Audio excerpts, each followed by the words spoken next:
नमस्कार। मैं प्रोफेसर अर्थ हूं।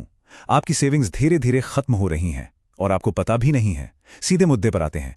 जेम्स रिकार्ड्स की किताब मनी जीपीटी पर आधारित आज के इस विश्लेषण में हम एक बहुत ही गंभीर सच का सामना करने वाले हैं। हम समझेंगे कि कैसे आर्टिफिशियल इंटेलिजेंस यानी एआई ग्लोबल फाइनेंस और हमारी रोजमर्रा की अर्थव्यवस्था के लिए एक साइलेंट किलर बन चुका है। ध्यान रहे, ये कोई भविष्य की साइंस फिक्शन वाली कहानी नहीं है, बल्कि आज इसी वक्त की सच्चाई है जो सीधे हमारी जेब से जुड़ी है। ये खतरा बिल्कुल सामने है, लेकिन इसे देख पाना थोड़ा मुश्किल है। दशकों तक पाई जोड़कर जो सेविंग्स इकट्ठी की जाती हैं, वो आज पूरी तरह से मशीनों और एल्गोरिदम्स के रहमोकरम पर हैं। जेम्स रिकार्ड्स का विश्लेषण बताता है कि कैसे बिना इंसानी दखल वाले ये सिस्टम्स खामोशी से बाजारों पर कब्जा कर रहे हैं। और सच कहा जाए तो ये एक ऐसी खामोश क्रांति है जो कभी भी एक बहुत बड़े आर्थिक भूचाल में बदल सकती है। तो आज के इस विश्लेषण में हम इन अहम बिंदुओं पर नजर डालेंगे। सबसे पहले एआई के वित्तीय खतरे को समझेंगे, फिर ट्रांसफॉर्मर तकनीक का असली मतलब जानेंगे। इसके बाद बात होगी मार्केट डूम लूप और साइलेंट बैंक रन की, और आखिर में आम बचत पर पड़ने वाले इसके असर और बचाव के 3 बेहद जरूरी कदमों पर चर्चा करेंगे। चलिए अपने पहले भाग से शुरुआत करते हैं, दी एआई फाइनेंशियल थ्रेट। अब जरा इस ग्रोथ की रफ्तार पर गौर करें। किसी भी नई तकनीक को 10 करोड़, जी हां 100 मिलियन यूजर्स तक पहुंचने में कितना समय लगता है? इंस्टाग्राम को 30 महीने लगे, टिकटॉक को 9 महीने, लेकिन चैट जीपीटी और GPT-4 महज 2 महीने। सिर्फ 2 महीने। ये किसी सुपरनोवा विस्फोट से कम नहीं है। इस बेतहाशा स्पीड का सीधा सा मतलब है कि ये तकनीक रातों रात दुनिया भर के हर अहम सिस्टम में अपनी जड़ें जमा चुकी है, जिसमें हमारा ग्लोबल फाइनेंस भी पूरी तरह शामिल है। अब बढ़ते हैं दूसरे भाग की तरफ, अंडरस्टैंडिंग द ट्रांसफॉर्मर। आखिर ये तकनीक काम कैसे करती है? देखिए, एआई कोई नई चीज नहीं है। इसका कंसेप्ट 1950 के दशक में ही आ गया था, लेकिन कई दशकों तक विकास की गाड़ी बहुत धीरे धीरे रेंग रही थी। असली गेम चेंजर साबित हुआ साल 2017, जब attention is all you need नाम का एक रिसर्च पेपर पब्लिश हुआ। इसी ने ट्रांसफॉर्मर आर्किटेक्चर की नींव रखी, और फिर 2022 के अंत में चैट जीपीटी के पब्लिक लॉन्च ने तो जैसे दुनिया ही पलट कर रख दी। दशकों का वो धीमा विकास अचानक से एक बहुत बड़े आधुनिक वित्तीय संकट की वजह बन गया। अगर बिल्कुल आसान शब्दों में कहें तो पुरानी एआई एक बार में सिर्फ एक शब्द या डेटा पढ़ती थी, बिल्कुल एक सीधी लाइन की तरह। लेकिन ये नया ट्रांसफॉर्मर नेटवर्क एक ही समय में हजारों शब्दों और पैटर्न्स को पैरेलल यानी समानांतर तरीके से प्रोसेस कर लेता है। ये बिना किसी सख्त नियम के खुद सीखता है और नई जानकारी बना सकता है। अब जरा सोचिए, जब इस असीमित ताकत वाली तकनीक को सीधे शेयर बाजार और हेज फंड्स में लगा दिया जाए तो क्या होगा? इसके नतीजे सच में हैरान करने वाले और काफी हद तक विनाशकारी हो सकते हैं। और यहीं से शुरू होता है हमारा तीसरा भाग, द मार्केट डूम लूप, एक विनाशकारी चक्र।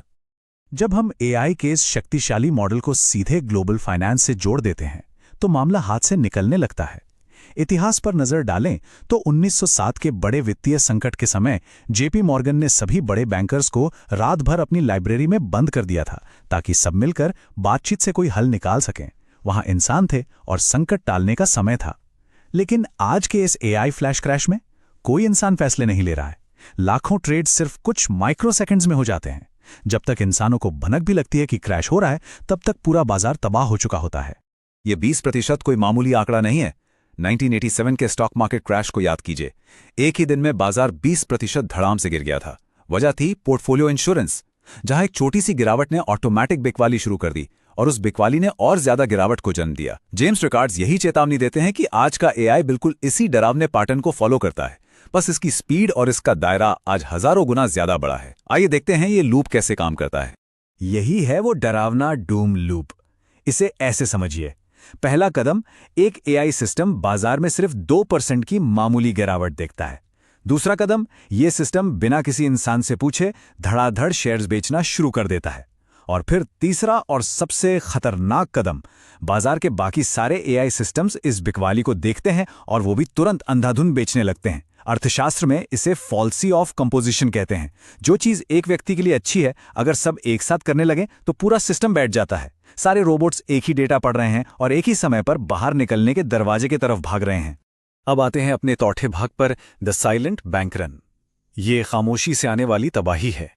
एआई को एक ऐसे स्पीड रीडिंग प्लेजरिस्ट की तरह समझिए जो बहुत तेज पढ़ सकता है। ये सिर्फ कुछ ही मिनटों में किसी भी बैंक की हजारों पन्नों की नियामक रिपोर्ट, बैलेंस शीट और न्यूज खंगाल सकता है। खतरा तब पैदा होता है जब दुनिया के हजारों एसेट मैनेजर्स एक ही समय पर इसी एआई का इस्तेमाल कर रहे हों। एआई उन सभी को एक ही पर में अलर्ट देता है कि इस बैंक में पैसा सुरक्षित नहीं है।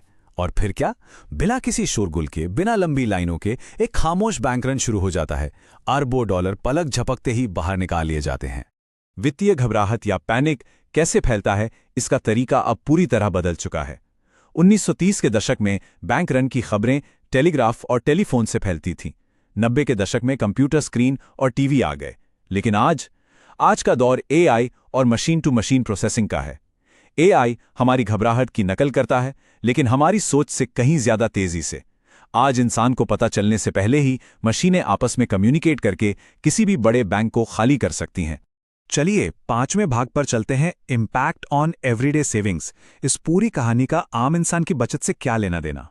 ये सवाल लाजमी है कि इस बड़े लेवल की उथल-पुथल से आम इंसान के बैंक खाते पर क्या असर पड़ता है। सच ये है कि दुनिया भर के बाजार एक दूसरे से बहुत गहराई से जुड़े हुए हैं। एआई की वजह से होने वाला ये क्रैश सिर्फ वॉल स्ट्रीट के बड़े इन्वेस्टर्स की परेशानी नहीं है। जब शेयर बाजार गिरता है या बैंक दिवालिया होते हैं, तो उसका सबसे पहला और सीधा असर रोजमर्रा की आम बचत, पेंशन फंड्स और रिटायरमेंट अकाउंट्स पर पड़ता है। रिकॉर्ड्स बताते हैं कि जब लेवरेज्ड इन्वेस्टर्स अपना पैसा गंवाते हैं, तो पैनिक हर जगह फैल जाता है और सुरक्षित मानी जाने वाली गाड़ी कमाई भी इस आग की चपेट में आ जाती है। तो इससे बचने का उपाय क्या है? हमारा छठा और आखिरी भाग है 3 स्टेप्स फॉर डिफेंस। इस एआई ड्रिवन पैनिक और क्रैश से बचने के लिए रिकार्ड्स 3 बहुत ही स्पष्ट और प्रैक्टिकल रणनीतियां बताते हैं।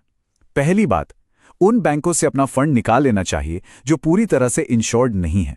दूसरी रणनीति, अपनी जमा पूंजी को टू बिग टू फेल माने जाने वाले विशाल संस्थानों में ट्रांसफर करना सुरक्षित रहता है, जैसे जेपी मॉर्गन, सिटी या वेल्स फार्गो। इनके पास बड़े झटके बर्दाश्त करने की क्षमता होती है। और तीसरी रणनीति, पैसों को ट्रेजरी नोट्स और मनी मार्केट फंड्स जैसी सुरक्षित जगहों पर लगाना चाहिए। ये 3 कदम किसी भी अचानक आने वाले वित्तीय तूफान में एक मजबूत ढाल का काम कर सकते हैं।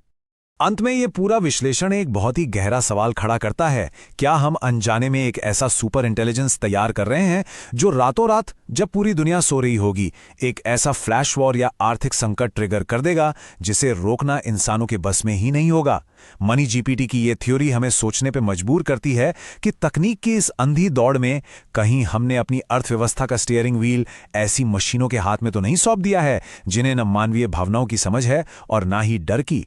इस गंभीर खतरे पर विचार करना आज के समय की सबसे बड़ी जरूरत है। आज के इस विश्लेषण में प्रोफेसर अर्थ के साथ जुड़े रहने के लिए बहुत बहुत धन्यवाद। ज्ञान हासिल करते रहें, सतर्क रहें और अपनी सेविंग्स को सुरक्षित रखें।